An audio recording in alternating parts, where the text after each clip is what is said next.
Databases. We have RDS and DynamoDB. These are our main two types of database managed services, relational database service and DynamoDB, which is our NoSQL store. I'm going to explain what that means in a second. We obviously do have other types of databases, such as in-memory database like Elasticache and column storage like Redshift, but I just want to focus on these two for now. When you're considering what type of data storage to use, there is no one-size-fits-all. You're going to need to look at various aspects of your data, what format it is in, how big are your items that you're going to add to your database, how frequently you're going to access it, how long you're going to keep that data. These kind of things are obviously going to be considerations when deciding which type of database to use. So if we separate the databases into two main factions, we have SQL, transactional relational type databases, and then we have NoSQL, which is your little more unstructured data. And these are the two types. So if you're familiar with traditional databases, and some of you may be already, this is what it looks like, where you have a table with rows and columns, and what you tend to do is you tend to have multiple tables and they'll join, such as you've got like Joe Wilson here who's authored a book. You might have another table over here that says orders for Joe Wilson, the people who have ordered his book, that kind of thing. And you would join the two together and you'd have very structured data, and that's what it's really referring to when you talk about schema. We have a fixed schema where everything has its place and you have all these relations in place. You don't really get that with NoSQL. In NoSQL it's a little more like this, where you have an object and you can keep adding and removing these fields as and when you need and adjusting them without having to change the schema. So it's a dynamic schema. You may start off with an application that just collects the ISBN and the title. Later on you decide to add an author. Later on in your application you decide to add a format. Later on you decide to add price and all these other things. And having a dynamic schema gives you the flexibility to do that, because what you're really doing is you're creating an object and just literally tipping it into NoSQL. Structured databases don't work like that. They need to have this fixed schema. Okay. One of the main considerations when thinking about SQL and NoSQL is the scalability. If you have a SQL database, this is a SQL database here. Maybe we've got a replica slave here.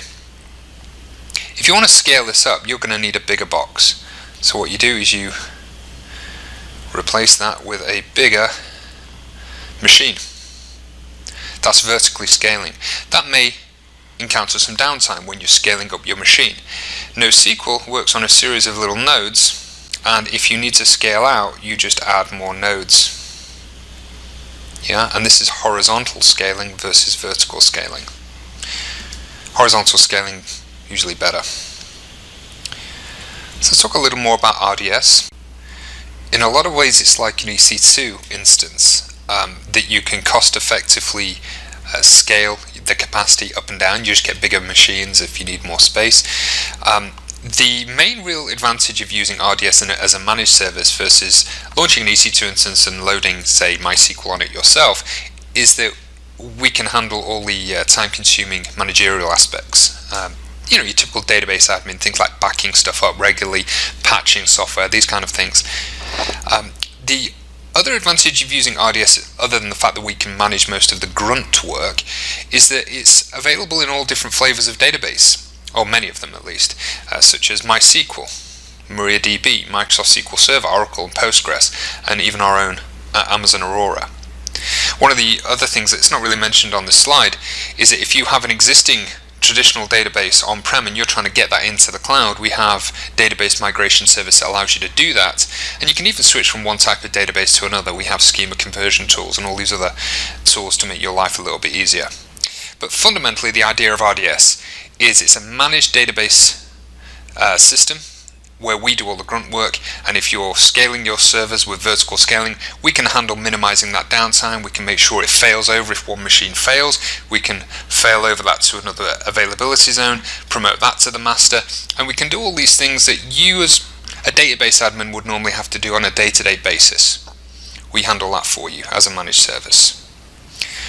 So it's simple, fast to deploy, and use pretty much any of these databases you see here. Secure, cost effective, It's very fast, okay, and it's simple and relatively fast to scale. As far as those backups that I mentioned, now of course you can go and do manual backups whenever you like. You can just do a snapshot and store them into S3, more on S3 later. But the automatic backups are something that happen anyway, because you're using RDS. Will automatically back your database, because that's something you're going to want to do, isn't it? There is also an option to do cross-region snapshots, which is great if you're concerned about disaster recovery. You might want to have a backup of your database the other side of the world. And it can be used as a starting point to migrate your data from one region to another. So we have an ability to do that with what we call cross-region snapshots. So what about security? When you're running your database instance, your RDS instance, you do that inside your VPC. This is not one of those regional services like S3 or Dynamo, which we'll get into a little bit later, which sit outside your VPC. These are actually inside. So think of them as EC2 instances that reside within your subnets that you've created in your network. And as such, you're going to use security groups to determine what entities can come in and out in terms of access, in terms of sending data back and forth. But also you would set up IAM policies, and again we're going to talk about IAM a little later on, and that's going to determine who specifically can have access to your RDS instances.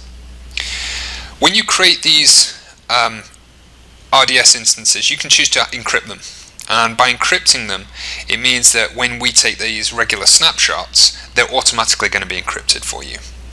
If you want to use a particular style of database's encryption methodology, you can do that, such as Oracle DB and Microsoft SQL Server. You can use TDE if that's what you want to do. We don't restrict you from all of the cool stuff that you have with your database just because it's a managed service. We're just trying to alleviate grunt work for you. You still can go in and do these things specific to your flavor of database. So you can use your own security features of the engine that you're choosing. And also we have SSL as well. Okay, so that's security. Simple application architecture. Here you have a load balancer, and a load balancer is probably the easiest concept in the world. Guess what it does? It balances the load across your machine. So if you have a couple of EC2 instances here and you have traffic coming in, what we can do is we can send traffic to healthy machines. If, for example, this machine is not healthy, for whatever reason, no problem, the load balancer can send all the traffic to this machine. And you tend to put these into different availability zones. So if this set of machines got hit with a meteorite, all the traffic can go here. That's the idea of a load balancer. It's a very, very simple concept.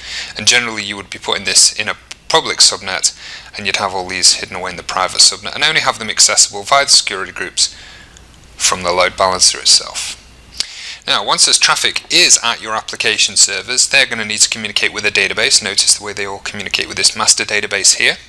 And of course we're going to be doing snapshots to S3, so we can durably retain any snapshots. If this machine went down, we could recover a snapshot from the last point in time snapshot.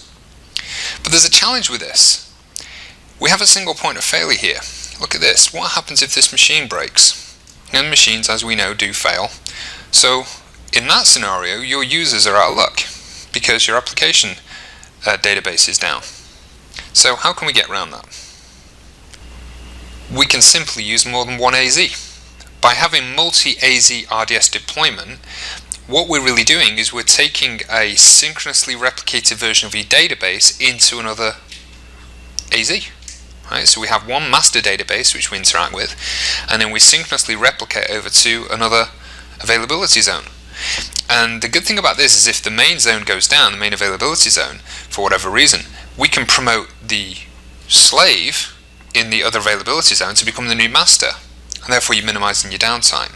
And then we can repair the other machine and so forth. And all of this stuff can happen automatically. The downside, of course, with RDS is that you've got two machines, right? So it costs you a little more. But it's definitely worth doing because it's going to give you a resilient, more durable architecture compared to the last one. So if this machine goes down, not a problem, we can promote this one. You get the idea. Let's have a look at DynamoDB. With this, you can store any amount of data. There's no limit to that. You do have capacity on each item that you add, but ultimately you can have as many of those as you like. It's very fast because we use solid state hard drives on this. It's going to give you predictable, fast performance, and it's very easy to provision. I'll talk a little bit later on how you actually provision the size of your DynamoDB table, but it is fully managed and it's a NoSQL database service, so it scales horizontally. Let's look at a use case here. This is a company called AdRoll, and they used AWS to grow by 15,000% in a year. They needed a high-performance flexible platform to swiftly synchronize data for a worldwide audience. They're doing 50 terabytes of data a day, 50 billion impressions, stores petabytes of data, and it's had worldwide deployment, allowing them to minimize their latency.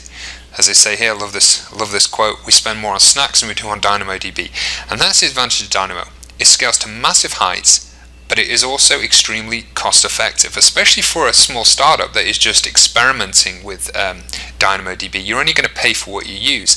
That's very different than RDS. With RDS, when you buy a box, you're paying for that box whether or not you use any data on it or not, and that costs money. With DynamoDB, you're simply paying for the amount of data that's stored in there, and ultimately the capacity that you allow, such as how many reads and writes you want to allow for your application. So obviously that's going to be a lot cheaper than using RDS in many cases. That's what it looks like. We talked before about load balancer. Your application comes in here. Your users hit the load balancer. They go to EC2s.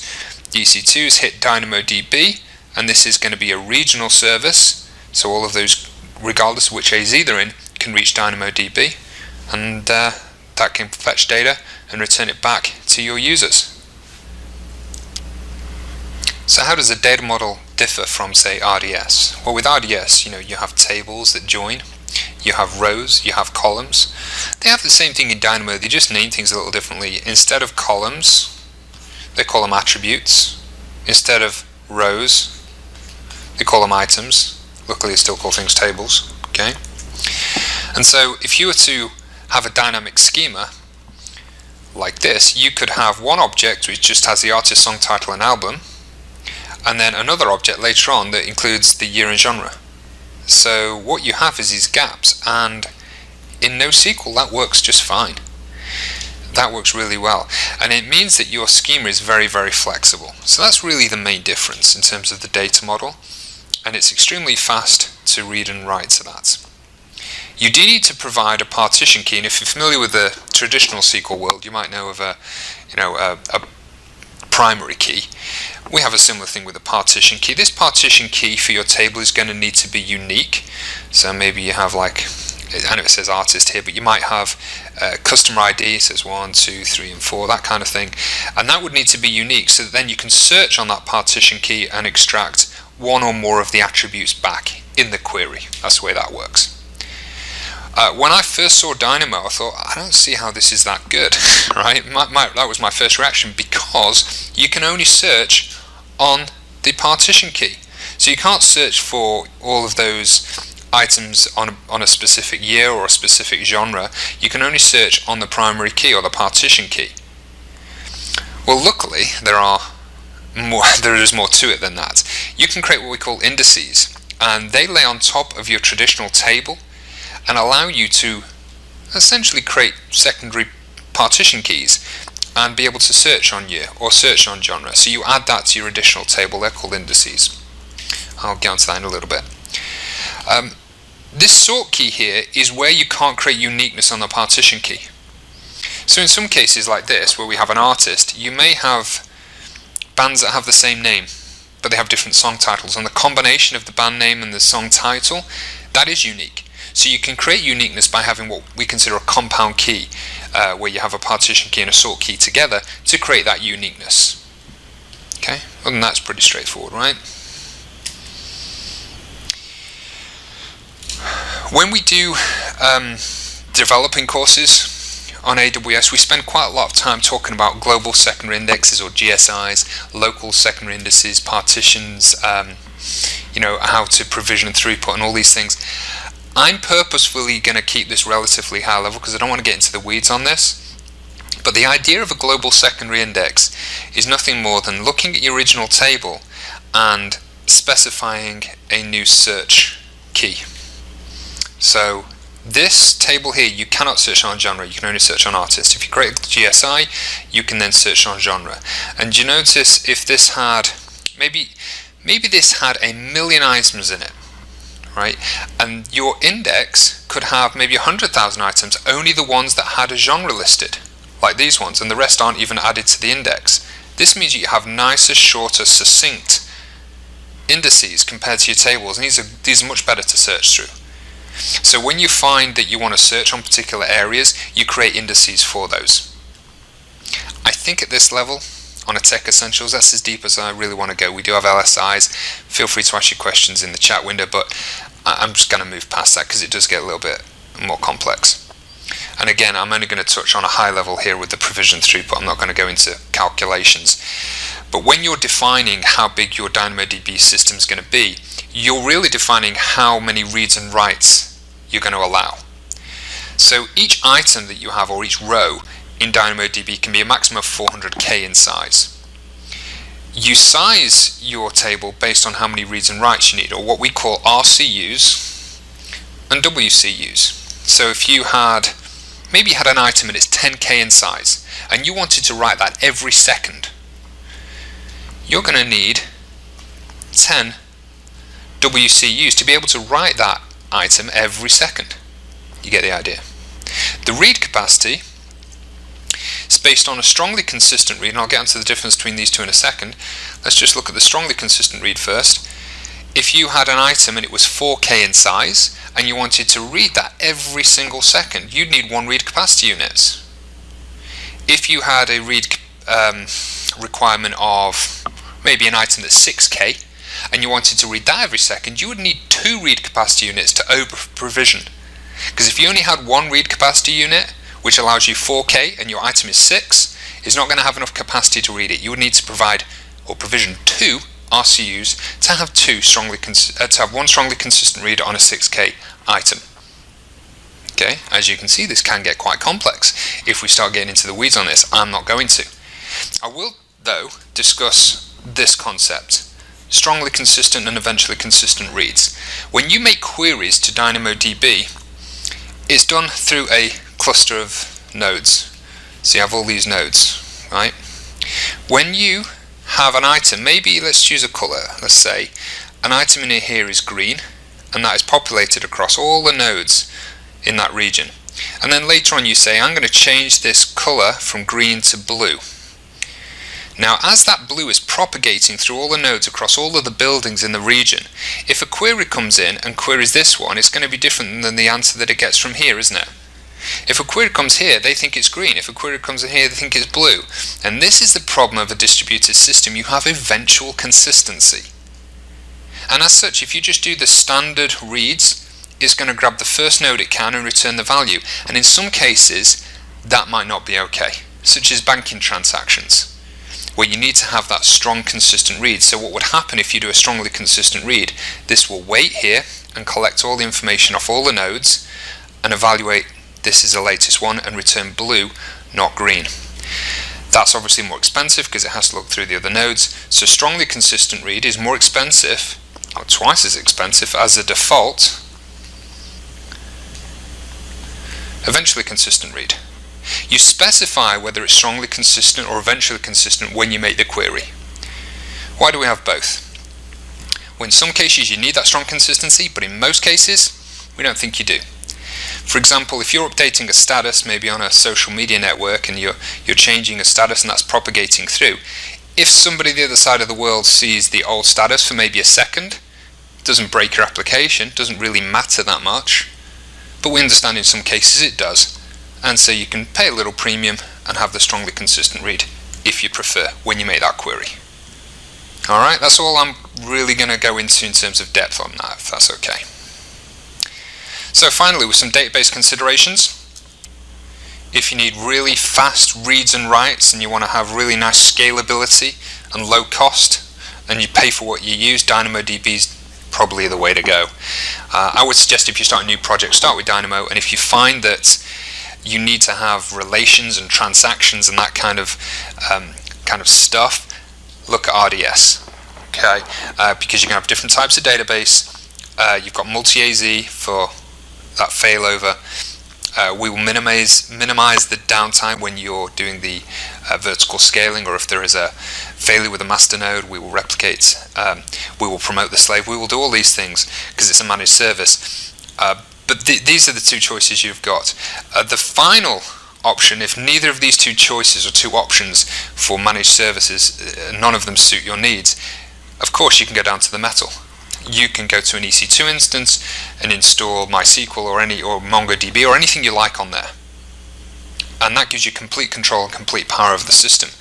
However, I would say you've got a lot of grunt work involved in that, and this just makes your life so much easier.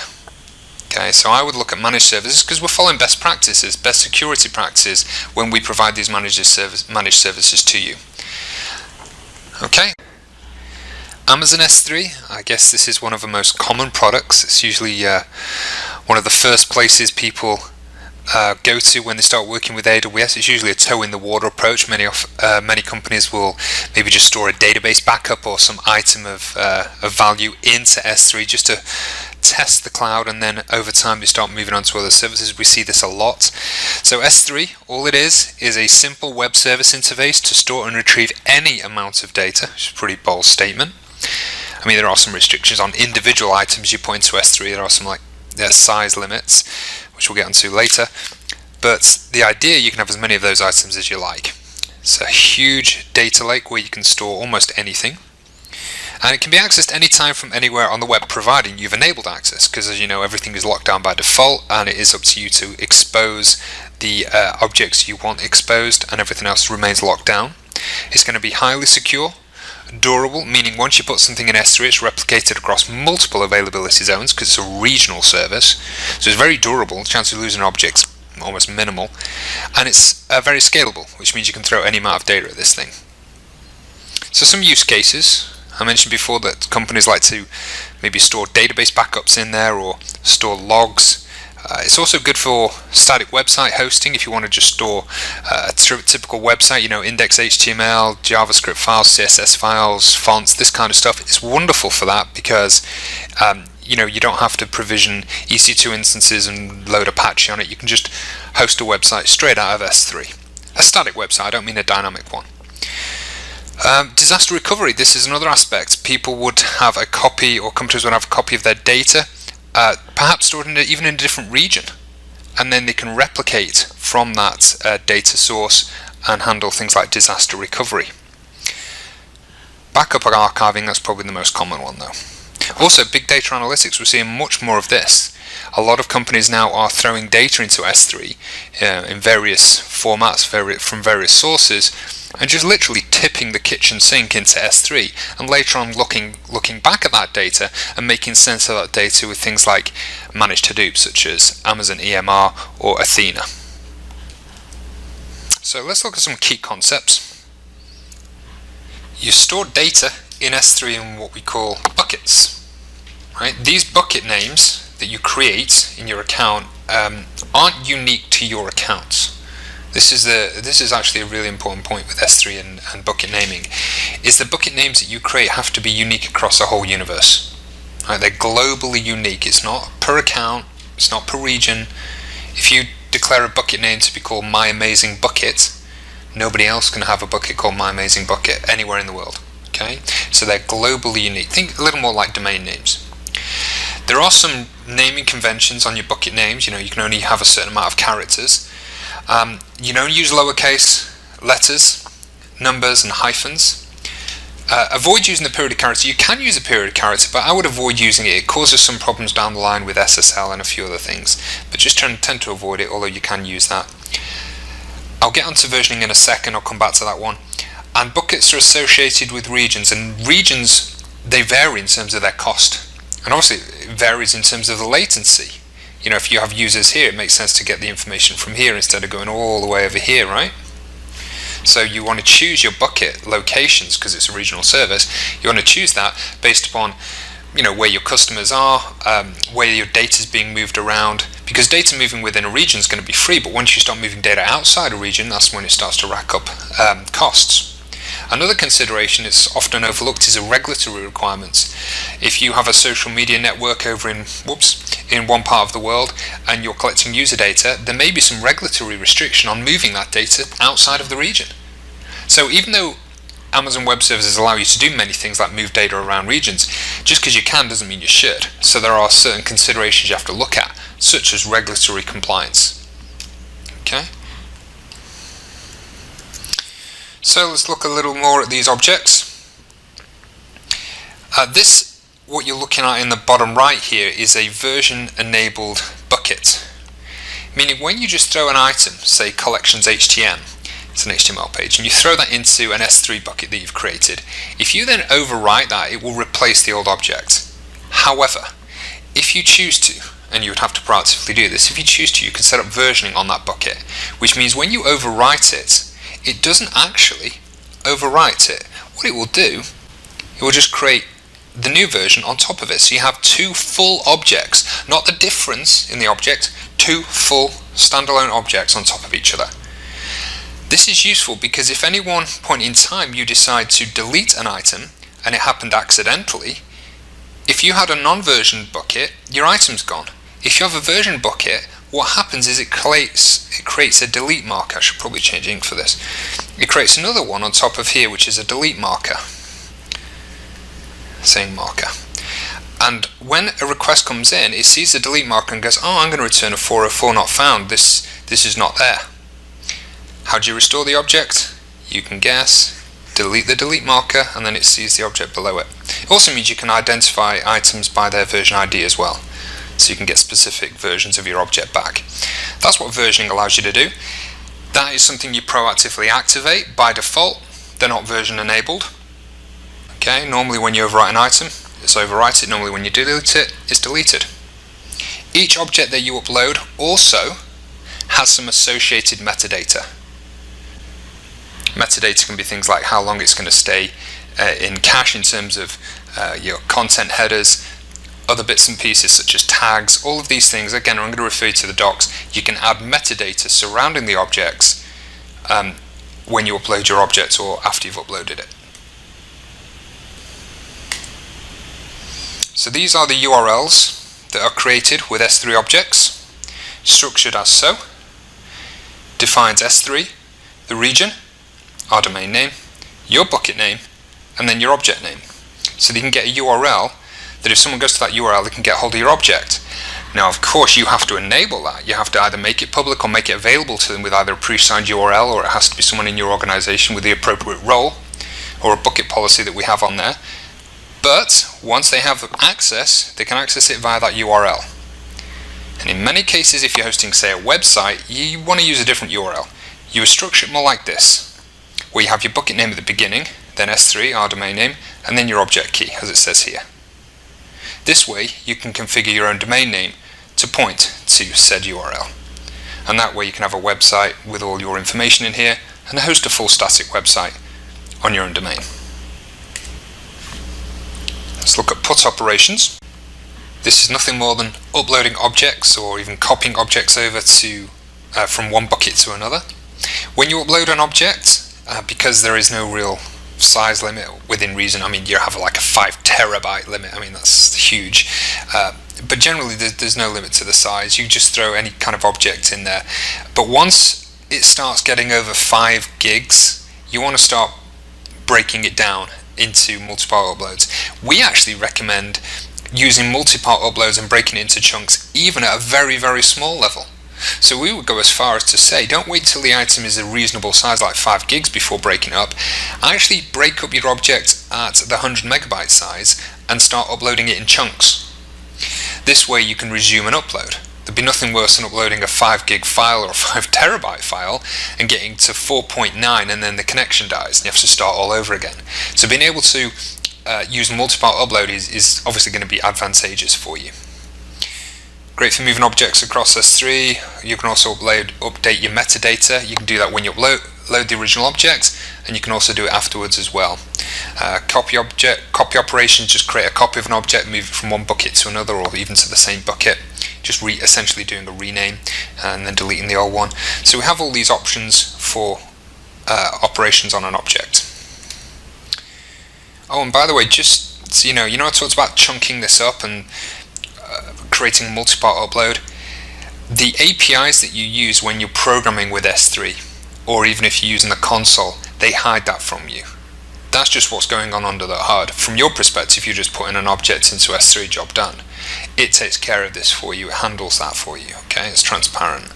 You can control it at a granular level if you're really involved in that stuff and you want to. We have an ability to do that with SDKs, but generally it's hidden from you. Same goes for gets. You can get the complete object, or you can, if you choose to, you can get a range of bytes back. You don't have to get the whole object, you can get it piecemeal. So these are typical operations. You can also list keys. This is not the most efficient thing in the world to do as far as listing objects, because S3 is a key value store. It's not like a database where it does very fast reads in terms of looking and listing through items, but you can list items inside a bucket, but it's not done on folders. What do I mean by that?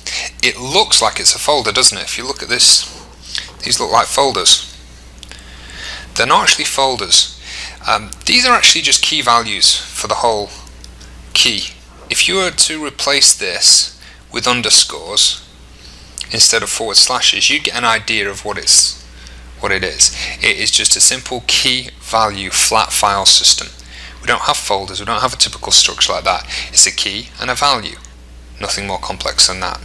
Which means if you want to search on, say, scores, you're searching on what we call a prefix. You're not searching on a score folder, you're searching on the prefix 2014/SCORE/. Okay? It's probably not that relevant to you to know that. I just think it's important contextually to be aware of it, that it is a flat file system with key value pairs, not a folder structure. Okay? I've already covered this. This was what I mentioned before, your traditional object here, and then when you have version enabled, if you try to delete an item, it creates a delete marker. We've already discussed that, okay?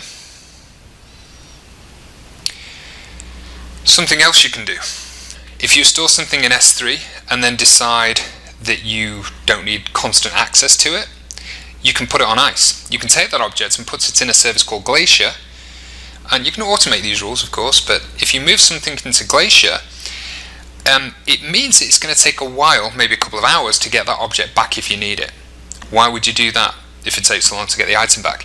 The reason you do it is because it's dirt cheap. If you can put something from S3 into Glacier, the storage costs in Glacier are a fraction of the cost of S3. Downside, of course, if you need to thaw that object back out and restore it from Glacier to S3 so you can have access to it, it takes a couple hours. Now, of course, there are mechanisms where you can accelerate that by paying a premium and these kind of things, but generally you think of the concept as if you take something from S3 and put it in Glacier, it's going to take you a while to get it back, but it's cheap. So I've been talking about IAM briefly throughout. I've mentioned it's a way to lock down which entities can communicate with which other entities, such as users accessing a resource like Dynamo, or a group of users accessing S3, or the public accessing a particular resource. All of this concept of authentication and authorization is handled within that service I've been mentioning called IAM, Identity and Access Management. This is a way to centralize and manage your users and their permissions within AWS. And using IAM, you can create users, you can put users in groups, and you can apply policies, well, so essentially permissions, to those sets of users, whether they're individual users or groups. And in some cases, you might want to even use roles, which we'll talk about in a little bit, ultimately providing entities such as EC2 instances or Lambda functions, which we'll also talk about later, to access other resources, because they're not users, aren't they? They're EC2 instances, they're Lambdas, they're not real users, and as such we apply something called roles. More on that a little later. So you define your permissions to control which access patterns you wish to set up, and if you want to, you can also integrate IAM directly with Microsoft Active Directory. So if you have your own on-premises system which has authentication, you can tie that in with IAM so you don't have to create loads of new IAM users. So let's get started with IAM. User account provides one login and its own specified permissions, and a group allows you to apply specified permissions to a group of users, such as a dev group or a database users group. And roles allow you to apply permissions to entities such as EC2 instances or Lambda functions. You can even use roles to allow users to access certain resources as well if you want to. When you first create your AWS account, you'll be set up with a username and a password. So a login and a password that you see here. My recommendation, don't ever operate from that root account. What you should be doing is you should go into that root account, create an IAM user that has admin rights, in this case like Maria, log out of your root account and log back in as Maria. And from that point on, you can then start administrating your system. And the animation is showing you creating users, creating groups. As you can see, developers, analysts. Okay, in that case they're assuming a role to do some MapReduce jobs or work on a dev app. I think you get the idea, right? So as far as credentials go, you can use your traditional username and password that you get set up when you first create an account. I wouldn't do that. I would create an IAM user that has its own username and password and use those to access the console.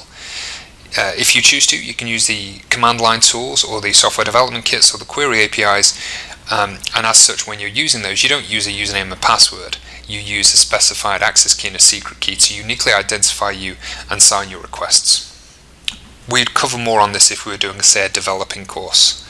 And of course, multi-factor authentication is extremely useful, meaning that my machine that I'm on right now, if I lost my machine and someone got hold of it, they still won't be able to access my AWS account, because even if they happen to know my username and password, it would prompt them for an additional key, which I have on a Gemlock token or an MFA application I have on my phone. And that way it prevents someone stealing your account, and it just creates this two-factor authentication. That's what MFA stands for, multi-factor authentication. I'd recommend setting that up on your root account as well. Again, I really want to avoid going into any depth on this because this is more of a developing concept, but if you are programmatically interacting with AWS, you're not going in pressing buttons in the console, you're actually programming it with, say, Node.js or Java or some other language, you would need your access key and secret access key to be able to make those requests. That's all this is. So use credential files, use temporary credentials when needed. This refers to roles, meaning that instead of hard coding your credentials in your source code and deploying it to a machine, the best thing to do is to create a role on a machine, such as an EC2 instance, and when that EC2 instance needs to communicate with other resources, say S3 or Dynamo, before it makes a request to it, it will go and get temporary credentials and use those. That's just a safer mechanism. It means you don't have to deal with rotation in your credentials, you're not hard coding your credentials in your code, just generally a better way, and that's called roles. Let's talk a little more about these policies. They're nothing more than statements describing what you can and cannot do and what you have access to, what you don't have access to. You don't really use this for operating system or application level permissions. If you're building an app that people use and you had 1 million users, you won't create an IAM user for each of those. IAM policies aren't designed for that kind of stuff. You should be using them for people in your organization or even third parties that want to interact with your AWS account. Maybe you have a third party that wants to read something from one of your queues in your dev environment. You can do that using roles and policies. But always, always, always provide least privilege. If you're allowing anyone access to your resources, make sure they can only access the resources you want them to access and lock everything else down. So how do you identify individual resources you want to lock down? We have something called Amazon resource names for that. And these are just unique identifiers. So if you need to uniquely identify a DynamoDB table in a particular region, in a particular account, you can do that with this ARN. This is going to be unique to that resource. The same for S3. You've got one here specifying a bucket. You might be thinking, well, wait a minute, what are these double and triple colon things? They're gaps. When I first saw this, I was confused by that, and I realized all they are gaps. So this would be your region, and this would be your account number. Why are they gaps? Why are they left out? And the reason is you don't need to specify a region or an account number to uniquely identify this end bucket, because the bucket name is globally unique anyway. Yeah, that's why you're seeing those gaps there. So it's a shorthand way of writing that. Once you know those ARNs, or Amazon Resource Names, you can uniquely identify things in your policies in order to determine who has access to them and who does not. So here's an example of an IAM policy. It's what it looks like. It's just a JSON document, just a text file.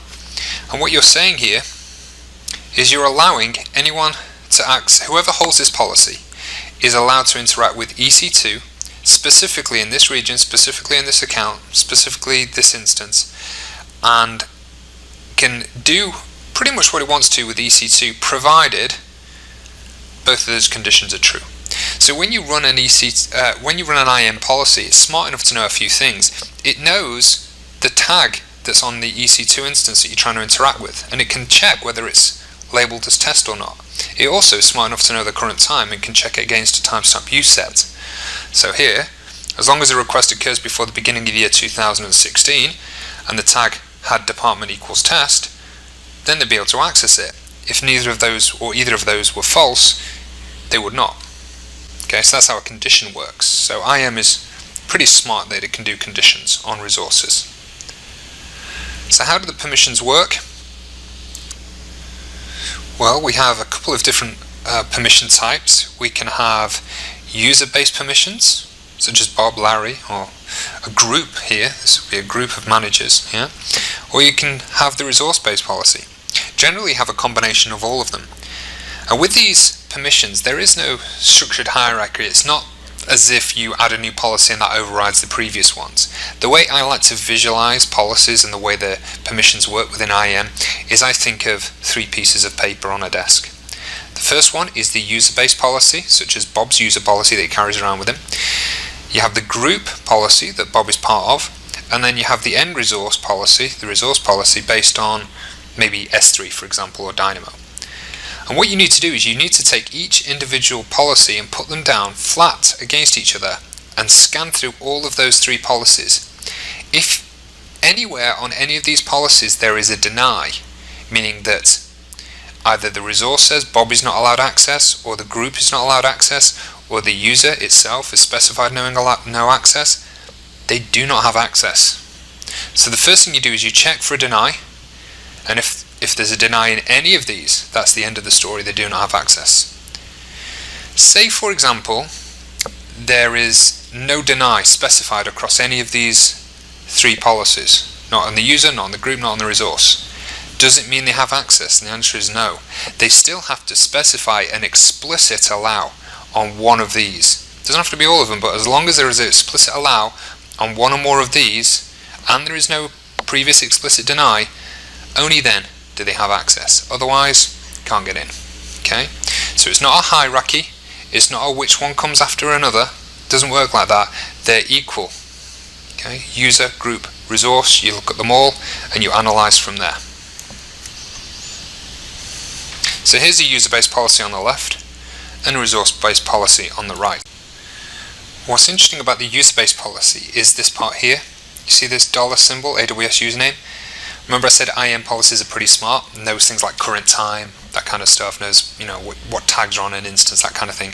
It also knows the user that's actually attempting to use the policy. And as such, you could have a resource here specifying a specific username to access their own login profile. This should probably be called a group-based policy. This would make more sense to apply to a group, because if you had 500 people in a group, you could apply this single policy, and the IAM policy will be smart enough to know who's making the request and only give them permission or access to their own stuff. That means you won't need to provide policies on users. You can just add one policy to the group and associate people to the group. Easy, right? That's what resource-based policy looks like on the right. This is saying an S3-based policy. Whoever is trying to access this bucket from this account can only access these individual resources. Okay, so there are your two types, user-based, resource-based. This is kind of useful. Remember I said before, once you have an explicit deny, that's the end of the story. It doesn't matter if you have explicit allows, they're irrelevant. If there's a deny, that's the end of it. So what you can do is you can say, I would like to deny everyone access to putting objects in S3, specifically this bucket, unless it's encrypted. This is great for compliance. It means you can't accidentally throw something in S3 and it's not encrypted. These are the useful things policies can do. So how do you create those policies? You know that JSON document I showed you before, that's a policy. How do you create that? Well, you can go into a text editor and edit a policy, of course. Or you can use the tools available to you in the console.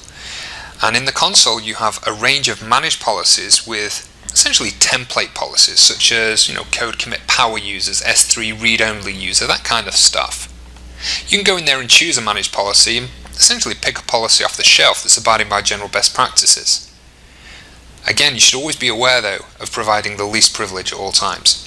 Now, if one of these managed policy templates that you choose in the console doesn't really fit your needs, you've got a couple of options. You can either take that as a template, modify it, and then save that back as a customer managed policy and use that. I don't recommend that. What I would do is I would keep the managed policy in place and add an amendment. Just add an additional smaller inline policy to add on to the existing one you've got to lock it down a little more. Such as you might have a managed policy for a code commit power user, and then later on you add an inline policy to say, that policy is good, but I only want them accessing these specific repos. And you can lock it down a little more with an inline policy. Okay. If we're on a dev course, I'd show you a demo of that. We don't really have time, unfortunately, for that. So working with these policies, you can obviously use a text editor for that. Use a policy templates that I just talked about. But also you can use a policy generator. So you can use a series of drop-down menus in the IAM console to create a policy, and then out the other end comes a beautiful JSON document describing your policy, which you can edit. You can use the SDKs or CloudFormation, which we don't really cover in this course. This is a matter of scripting your infrastructure as text. You can use SDKs, or you can use Visual Studio or Eclipse. There are ways you can interact with IAM. This slide here, and I always say this when I do this course, is probably the most important slide of the whole course. Right? Because if you're going to pay attention at any point during this course, now is the time, because this is very, very important to understand. And most people kind of nod away and think, yeah, I get this, but generally they don't always get it fully. So here's the important thing I'm just going to go through. We're going to start with the assumption that everything is denied. In other words, when you create an IAM user, they can't do a thing. You then have to give them access either with a user-based policy, a group-based policy, or a resource-based policy. So you're going to evaluate all of those policies, and if you see an explicit deny, that's the end of the story. Nothing they can do. It doesn't matter if you add stuff on later, doesn't matter. They can't get in. If there's no explicit deny, still can't get in, right? It's pretty cool. They would have to be explicitly allowed as well, and that's the only way they can get in. So if something is explicitly denied, it can never be allowed. There is no way to override it. And that's given in this example. So what you're seeing on the top part here is you're allowing whoever holds this policy to access Dynamo and S3, specifically that Dynamo table, specifically that bucket and the contents of said bucket. But there is also a section here denying everything outside of it. And you might be thinking, well, why do I need that?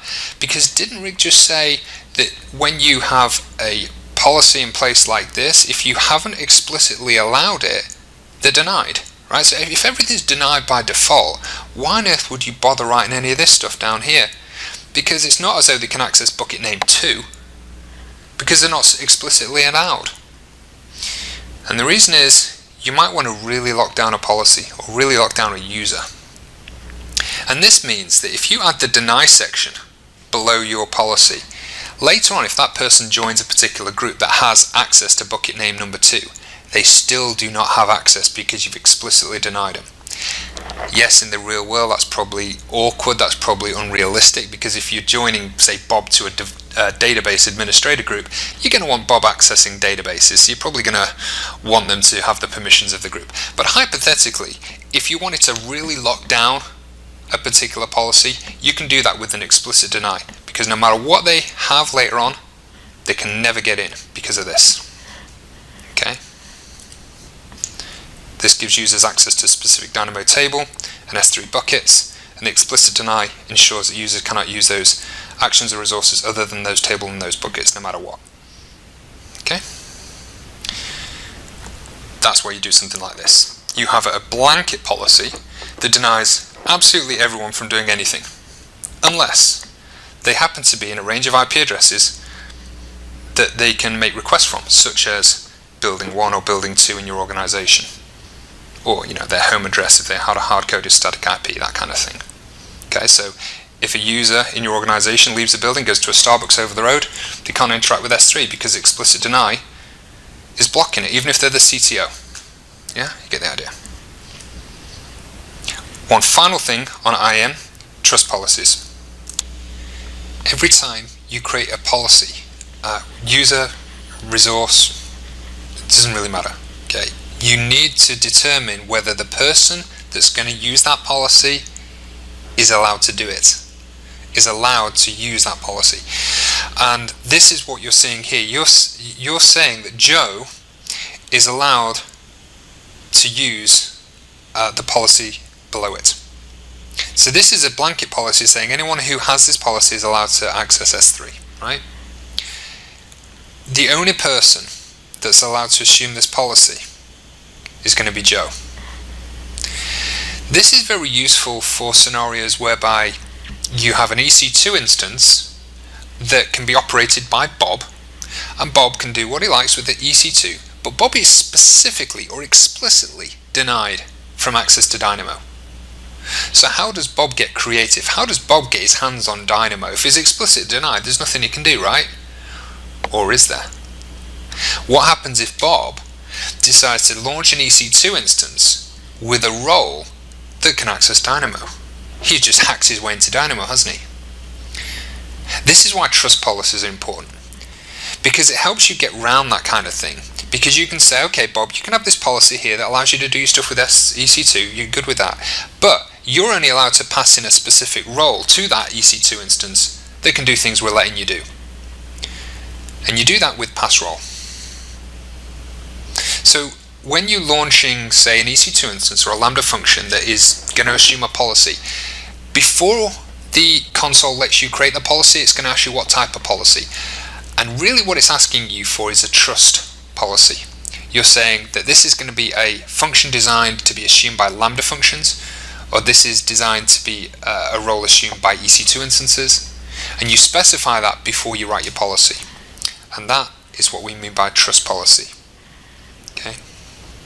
And again, I'd kind of love it if we had more time together and I'd show you this demo because it'd make a lot more sense. It's just, we just physically don't have the time to do it, unfortunately. Finally, I just want to touch on this real quick. You can use the concept of roles and policies to do some really interesting things. Imagine you build an iPhone application. You could let users log in with Google or Facebook or Amazon, get a security token, hit AWS, and get temporary credentials, an access key and a secret key, and use those credentials to access resources. But what you notice about this is really cool, is there's no EC2, there's no API gateway, there's no load balancer here. We're talking about an iPhone app interacting directly with Dynamo, based on policies. So that really does open up a tin of worms, doesn't it? There's many things you can do with these policies and with roles, and behind the scenes it uses what we call STS, Simple Token Service, to do this stuff. But you can do some very, very interesting applications with this. And again, if we were on a dev course, we'd get into the weeds on that. We don't really have time though. So that's IAM.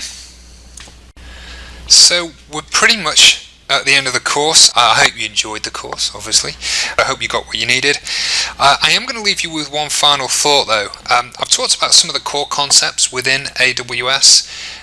We've covered a lot of things like EC2, VPC, S3, Dynamo, RDS, IAM. We've covered a lot of ground. But I just want to whet your appetite on one concept. We obviously don't have time to go into it, but I just want to whet your appetite on a concept. This Lambda is probably the biggest game changer we've seen in the cloud computing industry. The idea that you can run code in response to events and you only pay for the time the code runs. The beauty of this is you don't have to administer it, you're simply providing your code and it runs in response to an event. We'll manage all the compute resources for you. If you have a website that gets one hit a day, one hit a month, that's fine. You get 1 million hits a month, not a problem. No auto scaling, no load balancing. You're simply paying for the code when it runs. I urge you to look into Lambda. I see this as being the next big thing. Anyway, I want to leave on that note. Thanks for attending. My name's been Rick Hurst. Thanks for listening.